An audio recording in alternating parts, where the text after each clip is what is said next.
Assalamualaikum warahmatullahi wabarakatuh. Selamat pagi anak-anakku yang soleh dan soleha. Apa kabar pagi hari ini? Semoga dalam keadaan sehat walafiat dan selalu dalam lindungan Allah Subhanahu wa Ta'ala. Untuk pelajaran matematika hari ini, materinya yaitu tentang pecahan. Nah, pecahan ini Ustadzah akan menjelaskan dua hal.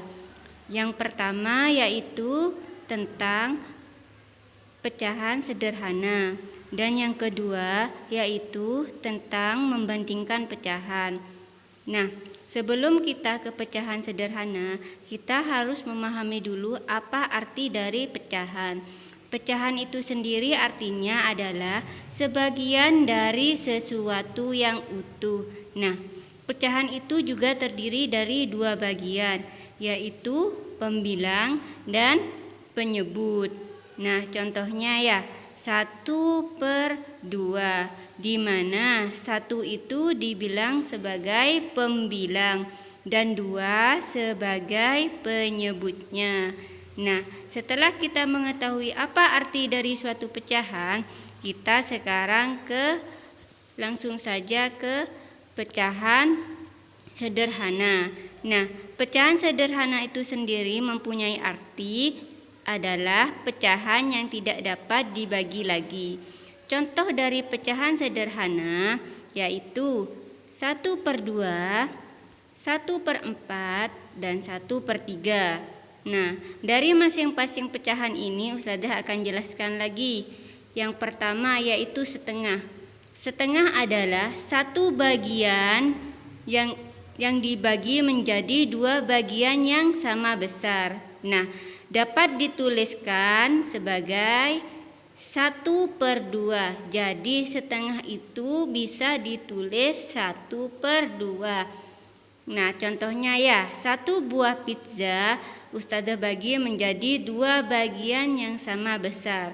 Nah, setiap bagian itu bernilai 1/2 atau setengah.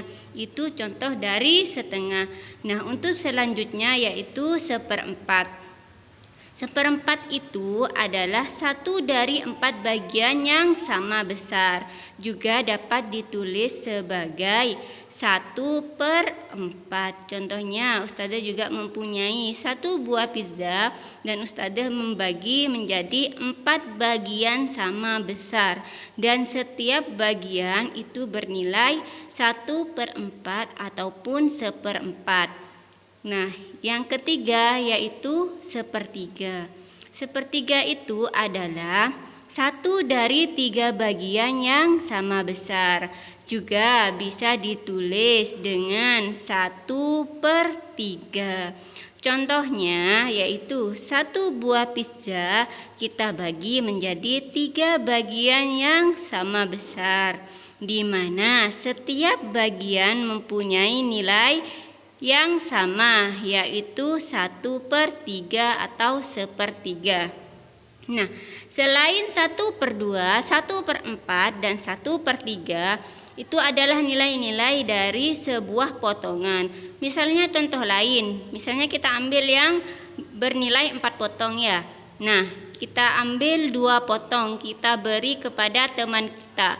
Maka teman kita mempunyai berapa potong kue? Nah, kita tulis 2/4. Kenapa kita tulis 2/4? 2 dari mana dan 4 dari mana? Nah, 2 itu bisa kita dapatkan dari banyaknya kue yang kita berikan kepada orang lain. Dan mengapa kita menulis 4? 4 itu adalah banyaknya potongan yang ada. Berarti kita di sini menuliskan 2/4. Nah, itu adalah contoh-contoh dari suatu pecahan sederhana. Selain 1/4, 1/3 juga bisa. Misalnya, 1/3 diambil 2 buah kue kita kasih ke orang lain. Maka orang lain itu mendapatkan berapa? Nah, yang pertama, berapa potong yang kita kasih? Kita tulis di atas 2. Nah, berapa jumlah potongan yang ada? 3.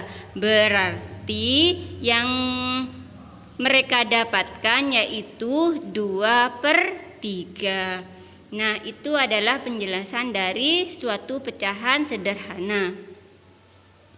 Dan kita lanjut ke materi selanjutnya, yaitu tentang membandingkan pecahan.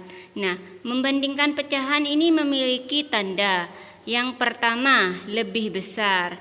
Yang kedua, lebih kecil. Dan yang ketiga adalah sama dengan. Nah, kapan tanda mereka itu digunakan? Nah, yang pertama, lebih besar itu digunakan apabila pecahan di sebelah kiri nilainya lebih besar daripada nilai pecahan di sebelah kanan.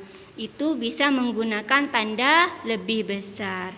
Lebih kecil juga digunakan jika pecahan di sebelah kiri nilainya lebih kecil daripada nilai pecahan di sebelah kanan. Nah, tanda sama dengan juga digunakan apabila suatu pecahan di sebelah kiri nilainya sama dengan nilai pecahan yang ada di sebelah kanan. Untuk lebih jelasnya simak contohnya ya. Nah, contohnya 3/4 dan 5/8. Ini lebih besar mana 3/4 dan 5/8? Caranya, yang pertama kita mengalihkan silang dengan menetapkan angka yang di atas dan membalikkan angka yang di bawah. Misalnya 3 kita kalikan dengan 8 dan 5 kita kalikan dengan 4. Nah, 3 kali 8 berapa hasilnya? Ya, 24. Dan sekarang 5 kali 4. 5 kali 4 menghasilkan berapa? Iya, 20, benar. Dan sekarang antara 24 dan 20 lebih besar manakah? Iya, lebih besar 24. Berarti nilai yang lebih kiri lebih besar daripada nilai yang sebelah kanan. Jadi kita menggunakan tanda lebih besar karena nilai yang sebelah kiri lebih besar. Itu cara membandingkan suatu pecahan. Yang pertama yaitu mengalihkan silang, dan dari hasil perkalian silang kita tentukan lebih besar mana, lalu kita menggunakan tanda sesuai dengan arti tanda masing-masing. Dan untuk selanjutnya yaitu latihan soal. Latihan soal ini yang pertama tentukan nilai pecahan sesuai gambar. Nah, kalau yang nomor 1 itu kalian tidak perlu gambar. Kalian bisa print lalu potong, kemudian ditempelkan ke bukunya, langsung dituliskan hasilnya di sampingnya. Tapi untuk yang nomor 2 yaitu tentang membandingkan pecahan, ini harus ditulis di buku tulisnya soal sama jawabannya dan caranya. Nah, sampai di sini dulu ya anak-anak. Assalamualaikum warahmatullahi wabarakatuh.